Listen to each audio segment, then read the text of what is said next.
Orestujeme si kuracie mäso na pásiky.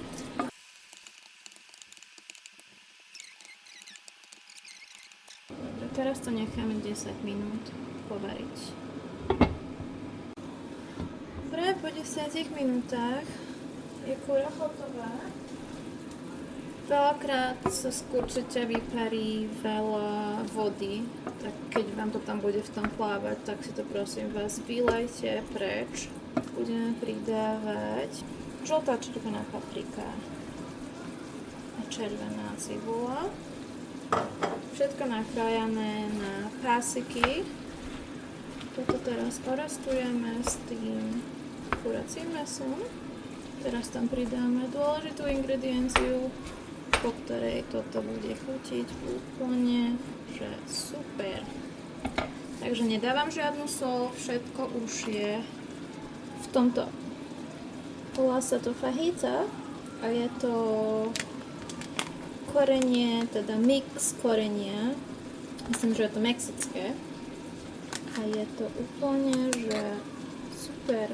Má to príchuť grillovaného korenia a je to jemne štíplavé.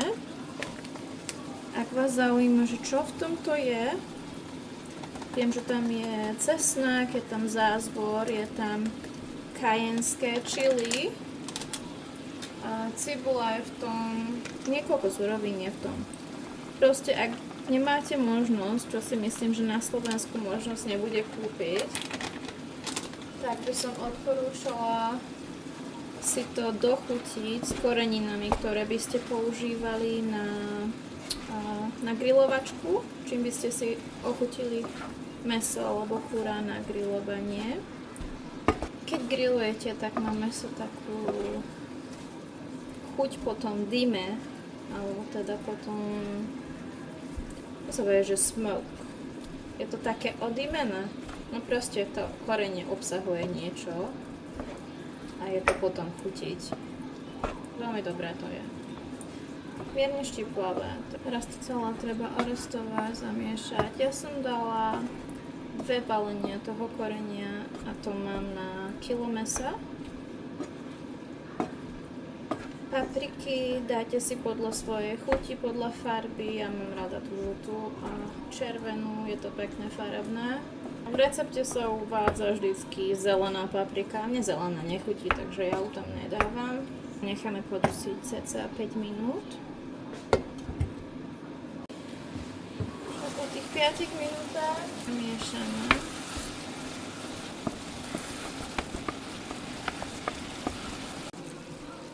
A takto, moji drahí, máte ponku do tortil hotovú.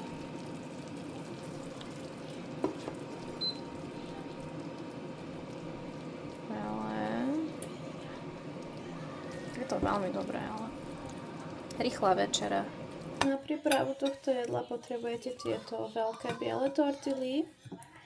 Môžete použiť aj z hnedej múky, ak preferujete. Ja mám rada z bielej, takže u mňa biela tortila je dopredu už predhriatá, bola na chvíľu v mikrovlnke, tak aby bola teplá, alebo si ju môžete ohriať na panvičke.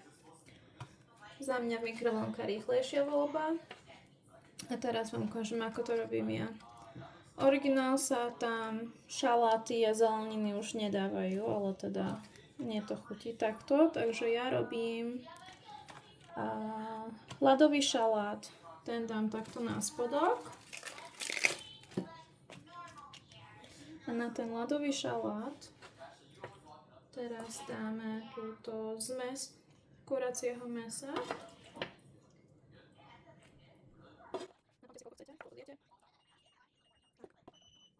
Teraz na túto kuriaciu zmes ja dávam mrkvu, mám postrúhanú mrkvu, dám takto mrkvu, dáte si zeleninu, akú preferujete a teraz si tam dám postrúhaný syr, klasický cheddar, ak máte radi niečo iné, dáte si iné, ja dávam cheddar, zabalte si to ako takú rolku.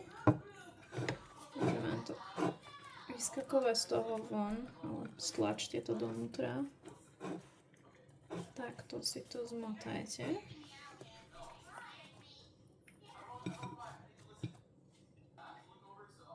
Som ukázala, ako to pekne vyzerá. Rozložím to na polovičku.